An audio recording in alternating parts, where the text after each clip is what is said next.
नोएडा में दरअसल अभिषेक बनर्जी पर नकली दस्तखत का एक मामला अदालत में चल रहा है।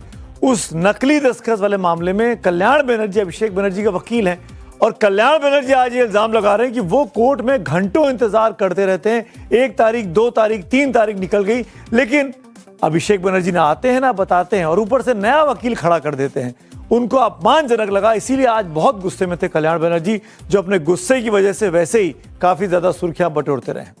आपको याद दिलाऊं, टीएमसी में टूट के बीच ममता बनर्जी ने 3 दिन पहले ही कल्याण दादा को काकोली घोष की जगह लोकसभा में चीफ व्हिप बनाया था।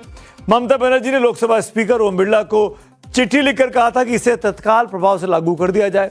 अब वही कल्याण बनर्जी ममता से किसी एक को चुनने की चुनौती दे रहे हैं। ये वही कल्याण बनर्जी है जिन पर हमला होने के बाद ममता बनर्जी उन्हें देखने के लिए उनके घर तक गई थी। ये तस्वीर देखिए, आपको याद आएगा। दरअसल कल्याण बनर्जी की नाराजगी की वजह टीएमसी का फर्जी साइन वाला मामला है। कल्याण बनर्जी के बेटे शीर्षान्य के मुताबिक उन्हें आधी रात को यह पता चला कि फर्जी साइन केस से जुड़े वकील अचानक बदल दिए गए। कल्याण बनर्जी के बेटे जिस केस का जिक्र कर रहे हैं, उस केस में आज ही कलकत्ता हाई कोर्ट से अभिषेक बनर्जी को थोड़ी राहत भी मिली है। कोर्ट ने अंतरिम सुरक्षा देते हुए अभिषेक बनर्जी के खिलाफ किसी भी प्रकार की कार्रवाई पर फिलहाल रोक लगाई है। हालांकि कोर्ट ने उन्हें यह भी निर्देश दिया कि वह आज शाम 6 बजे तक सीआईडी के सामने पेश हो। अभिषेक बनर्जी 6 दिन से दिल्ली में थे। कोर्ट के आदेश को मानते हुए आज वो दिल्ली से कोलकाता पहुंचे और सीआईडी के सामने पेश हुए। तस्वीरें कुछ देर पहले की है, 5:50 के आसपास की, जब वो सीआईडी के सामने पेश होने गए थे। सीआईडी के दफ्तर पहुंचे हैं अभिषेक बनर्जी और ठीक 6 बजे से पहले उन्हें कहा गया था उन्हें यहां पर पेश होना होगा और 6 बजे से पहले ही वो पहुंचे हैं।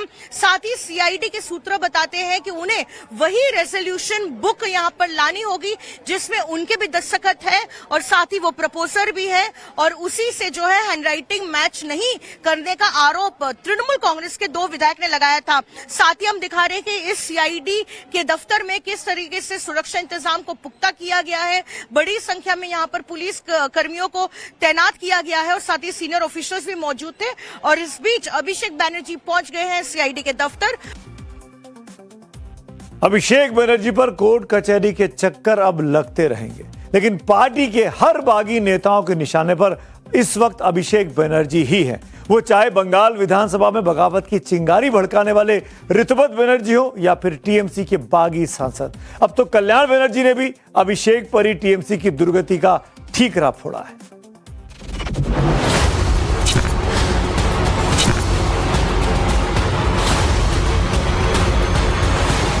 अभिषेक बनर्जी का माफी मांगने के लेके चलेंगे तो हम नहीं, पार्टी में उनको लेके चलेंगे तो हम नहीं रहेंगे।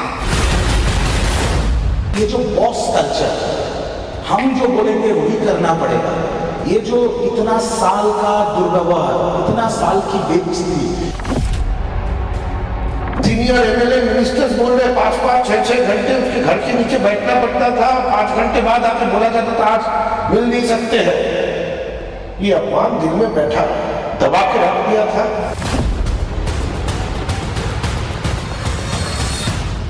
अभिषेक बनर्जी ने डिसरेस्पेक्ट किया, पार्टी ने नहीं डिसरेस्पेक्ट किया। अभिषेक बनर्जी का कोई भूमिका ही नहीं है, उनका साथ ये हमारा लेजिस्लेटिव पार्टी का कोई संबंध ही नहीं है, उनके साथ आवाम का भी कोई संबंध नहीं है, दूर दूर तक बंगाल का कोई संबंध नहीं। एक व्यक्ति ने पूरा पार्टी को खत्म कर दिया, पार्टी का नाम बदनाम कर दिया, पार्टी का इज्जत मिट्टी में मिला दिया। शेख अभिषेक, यानी पूरी पार्टी को शेक कर दिया, हिला के रख दिया। अभिषेक बनर्जी ने यही इल्जाम तमाम लोग लगा रहे हैं जो आज नाराज हैं, बागी हो गए हैं। टीएमसी के बागी गुट का गुस्सा अब खुलकर अभिषेक बनर्जी पर निकल रहा है। सिर्फ बागी नहीं और कल्याण बनर्जी जैसे कई सीनियर नेता ये आरोप लगा रहे हैं कि पार्टी के सारे बड़े फैसले अब एक छोटे से सर्कल तक सिमट गए थे। अभिषेक बनर्जी और उनके कुछ कंसल्टेंट्स, खासकर आईपैक के लोग ही उन फैसलों को लेने लगे थे। जिन नेताओं ने लेफ्ट के खिलाफ ममता के साथ सड़क पर संघर्ष करके टीएमसी को खड़ा किया, अभिषेक ने उन्हें साइडलाइन करना शुरू कर दिया था। चाहे टिकट देने का मामला हो, संगठन में जिम्मेदारी देनी हो या फिर बड़ी रणनीति बनानी हो, सब कुछ बिना सीनियर नेताओं से बिना चर्चा के अभिषेक और उनकी टीम तय कर रही थी।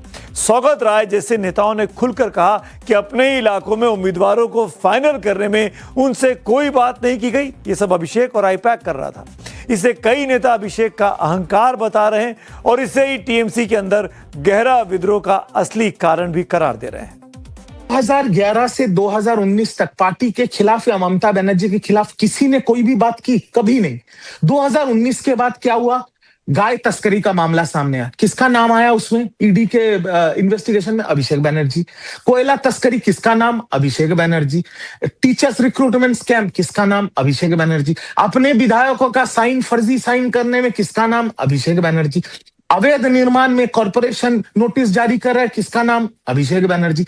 आज कल्याण बनर्जी के ऊपर तो ईडी सीबीआई नहीं हो रहा, रिजू दत्ता के ऊपर तो ईडी सीबीआई नहीं हो रही है। 2021 के बाद पार्टी ममता दीदी के कंट्रोल में नहीं थी।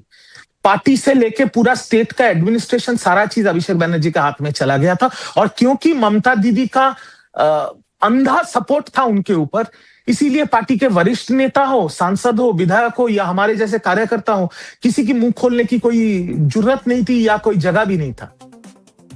किसी भी राजनीतिक दल के लिए सबसे बड़ा संकट तब पैदा होता है जब विरोधी नहीं बल्कि अपने लोग सवाल पूछने लगे।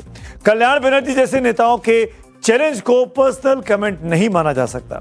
वे उस व्यापक असंतोष की झलक हो सकती है जो टीएमसी के भीतर धीरे धीरे आकर लेता है। टीएमसी के सामने चुनौती पार्टी में जो ममता के साथ हैं उनके साथ तालमेल बनाए रखने की भी है। ममता बनर्जी का नेतृत्व अभी भी पार्टी की सबसे बड़ी ताकत मानी जा सकती है, लेकिन उन्हें यह अब तय करना होगा कि पुराने नेताओं और उनके भतीजे अभिषेक बनर्जी के बीच खाई इतनी चौड़ी ना हो जाए कि उसे पाटना उनके लिए भी मुश्किल हो जाए। क्योंकि आखिरकार हर राजनीतिक दल की स्थिरता इस बात पर निर्भर करती है कि उसके कार्यकर्ता और नेता खुद को उस दल का कितना महसूस करते हैं। जब ये भावना कमजोर पड़ती है तब सबसे वफादार साथी भी पूछने लगते हैं, हम आपके हैं कौन? तो दिखाई जा रहा है। इनको कोई नाराजगी था, पहले वो बोल नहीं पाते, अभी बोलते हैं, रिजाइन करते हैं, बीजेपी उसका देते हैं, ये सब मिलके ये होता। इधर तृणमूल कांग्रेस को आज एक और बड़ा इस्तीफे का वाला झटका लगा। आज टीएमसी के राज्यसभा सांसद प्रकाश चिक बड़ैक ने इस्तीफा दे दिया। पिछले 4 दिनों में टीएमसी के 13 में से 3 राज्यसभा सांसदों ने ममता का साथ छोड़ा है, राज्यसभा की सीट से भी इस्तीफा दे दिया है। अपना पाला पूरी तरीके से बदल चुके हैं। इससे पहले आपको याद होगा कल सुष्मिता देव ने रिजाइन किया था और 8 जून को सुखेंदु शेखर रॉय जो कि वरिष्ठ नेता है पार्टी के, उन्होंने भी राज्यसभा की मेंबरशिप और पार्टी दोनों से त्याग पत्र दे दिया था। आज प्रकाश चिक बड़ैक ने इस्तीफे के बाद यह भी साफ कर दिया कि अब वो किसका नेतृत्व स्वीकार करने वाले हैं। क्या वजह रही कि आपने टीएमसी का दामन छोड़ दिया? मैं बार बार एक ही बात बोल रहा हूँ, पश्चिम बंगाल के लोग का जो मैंडेट है, मैंडेट को देखते हुए अपना अपना रिस्पॉन्सिबिलिटी लेके, क्योंकि मेरा इलाका में भी हम लोग रिजल्ट ठीक नहीं किए, मैंडेट को देखते हुए हम लोग के राय दिए। मेरा पर्सनल डिसीजन है। अभी पश्चिम बंगाल के माननीय मुख्यमंत्री जो निर्देश देंगे उस अनुसार से काम करेंगे। और राज्यसभा के बाद अब टीएमसी के लोकसभा सांसदों की भी बात कर लेते हैं। ये दावा किया जा रहा है कि टीएमसी के बागी 20 सांसदों के नाम अब तक सामने जो है वो 20 एक तरफ हो चुके हैं, लेकिन नाम अब तक सामने नहीं आए। काकोली घोष दस्तीदार ने 8 जून को यह दावा किया था कि 20 सांसदों ने एनडीए को समर्थन देने का फैसला किया और ये सब के सब नया तृणमूल कांग्रेस है। स्पीकर ओम बिरला को इनके समर्थन की चिट्ठी अब दे दी गई है। इसके बाद 10 जून को एक लिस्ट भी सामने आई जिसमें सयोनी घोष, यूसुफ पठान और शत्रुघ्न सिन्हा समेत 19 सांसदों के नाम थे। इतने ही लोग चाहिए पार्टी में टूट होने के लिए और उसका पहचान बनी रखने के लिए। लेकिन आज शत्रुघ्न सिन्हा ने अपनी खामोशी तोड़ी, सब कुछ शीशे की तरह साफ कर दिया। कई दिनों से मैं चर्चा का विषय हूं। चारों तरफ मेरे बारे में बातें हो रही हैं। कुछ लोग सही कह रहे हैं, कुछ लोग अफवाहों के आधार पर कह रहे हैं, कुछ लोग कह रहे हैं कि मैं तथाकथित बागी ग्रुप में शामिल हो गया हूं। ऐसे तो मेरा नेचर बागी है ही। मैं तो हमेशा कहता हूं अगर सच कहना बगावत है तो समझो मैं भी बागी हूं। बात यह है कि ममता जी ने जिन्होंने मेरे दुख में साथ दिया, मेरे दुख की घड़ी में साथ दिया, तकलीफ की घड़ी में मेरा साथ दिया।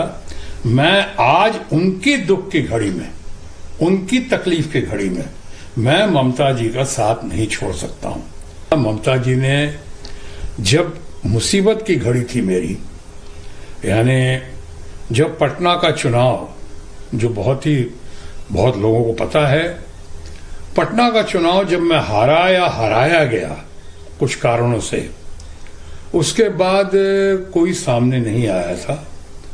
और अभी चंद साल पहले की बात है, 19 की बात है मेरा ख्याल है, और कोई सामने नहीं आया। एक ही महिला, एक ही नेत्री, एक ही नेता ममता बनर्जी मेरे सामने आई। सामने आया नहीं, उन्होंने मेरी हौसला अफजाई की। ममता जी ने फिर से पुनरुत्थान की है। फिर से वो स्ट्रीट फाइटर हैं, जमीन से जुड़ी हुई नेता या नेत्री हैं। वो आज उन्होंने बहुत कुछ साबित करके दिखा दिया है। आज की घड़ी में भी ममता जी के पास 41% से ज्यादा वोट्स हैं। उनके पास जबरदस्त समर्थन है। हो सकता है कुछ कारणों से, किसी खास कारण से, क्या कुछ भय से या कुछ डर से या लालच से या प्रलोभन में कुछ लोग साथ छोड़ रहे हो, या उनकी अपनी मजबूरी होगी साथ छोड़ने की। मैं उस पर कोई टीका टिप्पणी नहीं कर सकता हूं।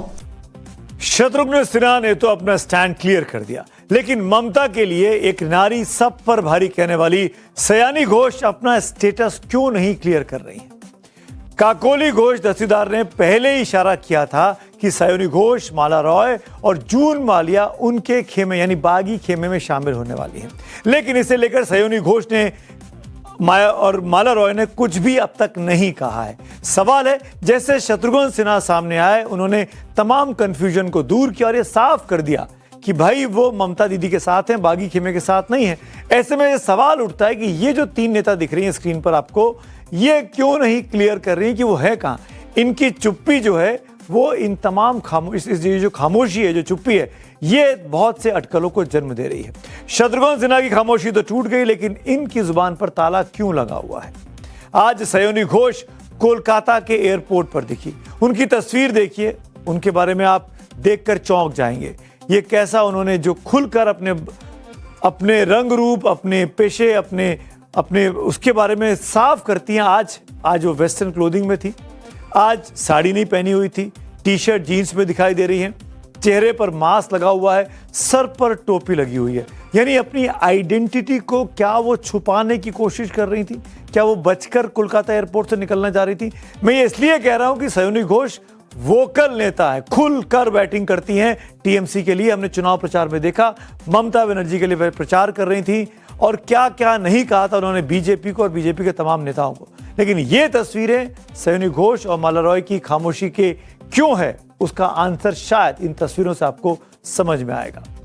काफी करीबी मानी जाती रही है अब तक वो, लेकिन आजकल वो चुप है। माला रॉय भी लंबे समय तक ममता बनर्जी की भरोसेमंद नेताओं में गिनी जाती रही। ऐसे में इनका बागी गुट में जाना सीधे तौर पर ममता बनर्जी और अभिषेक बनर्जी की नेतृत्व क्षमता पर सवाल खड़े कर रहा है। जहां तक अभिषेक की बात है तो पूरा बागी गुट अभिषेक को ही कटघरे में खड़ा कर रहा है। दरअसल हर बड़ी राजनीतिक पार्टी एक समय के बाद उत्तराधिकार के प्रश्न से जूझती है। कांग्रेस ने इंदिरा गांधी से राजीव गांधी और फिर राहुल गांधी तक ने इस सवाल का सामना किया है। समाजवादी पार्टी में मुलायम सिंह यादव और अखिलेश यादव के बीच हुए सत्ता संघर्ष को पूरा देश देख चुका है। शिवसेना बाला साहब ठाकरे के बाद 2 हिस्सों में बंट गई। अब ऐसा लगता है कि टीएमसी भी इसी दौर से गुजर रही है।